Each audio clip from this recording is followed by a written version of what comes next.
Electric bike ఈరోజు ప్రతి ఒక్కరు కూడా ఈ బైక్ వాడకానికి ప్రతి ఒక్కరు కూడా అలవాటు పడారు.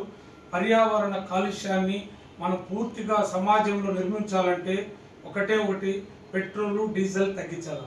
దానికి ప్రత్యామ్నాయంగా మన సెంట్రల్ గవర్నమెంట్ కావచ్చు, స్టేట్ గవర్నమెంట్ కావచ్చు మనకెంతో ప్రోత్సాహాలు ఇచ్చి ఈ యొక్క ఎలక్ట్రిక్ బైక్ వాడాలని ప్రతి ఒక్కరు కూడా ఎలక్ట్రిక్ బైక్ వాడేదాని వల్ల కాలుష్యం పూర్తిగా తరుముకునేదానికి అవకాశం ఉంది.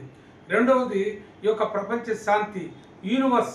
ఈరోజు మనం యూనివర్స్ని చల్లగా ఉండాలంటే ఫస్ట్ మనం పొల్యూషన్ ఆపాలి. పొల్యూషన్ మనం ఆపాలంటే ఒకటి ఏకైక మార్గం మనము ఎలక్ట్రిక్ బైక్ వాడిద్దాం. ఈరోజు ఎలక్ట్రిక్ బైక్ వాడేదాని వల్ల ప్రయోజనాలు పర్యావరణం కాపాడుతూ యొక్క ప్రతి ఒక్కటి కూడా ఈ సమాజంలో అందరూ కూడా ఆరోగ్యంగా ఐశ్వర్యంగా ఉండాలంటే మన యొక్క పొల్యూషన్ని పూర్తిగా అరికట్టాలి. మొన్న మీరు చూశారు ఢిల్లీలో 15 సంవత్సరాల వెహికల్కి పెట్రోల్ కూడా మేము పోయమని చెప్పి ఒక గవర్నమెంట్ నుంచి కూడా ఉత్తర్వులు వచ్చాయి. కాబట్టి ప్రతి ఒక్కరు కూడా మనకు కూడా ఆంధ్రప్రదేశ్లో తొందరగా అలాంటి ఉత్తర్వులు రాకముందే మనమందరూ కూడా ఈ కాలుష్య నిర్మూలనానికి పూర్తిగా సమూలంగా నిర్మూలించాలంటే మనం పూర్తిగా పెట్రోల్ డీజిల్ వాడకాన్ని మనం పూర్తిగా ఆపేయాలి.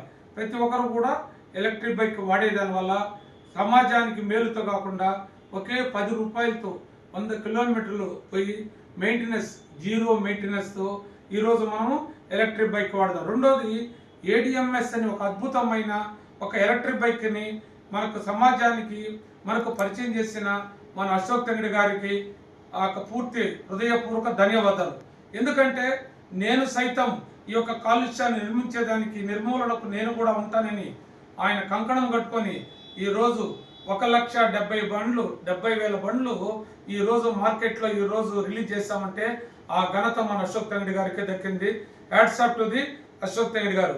కాలుష్యాన్ని నిర్మూలిద్దాం, పర్యావరణ కాపాడుదాం, ADMS ఈ బైక్స్ వాడదాం. All the best. జై ADMS.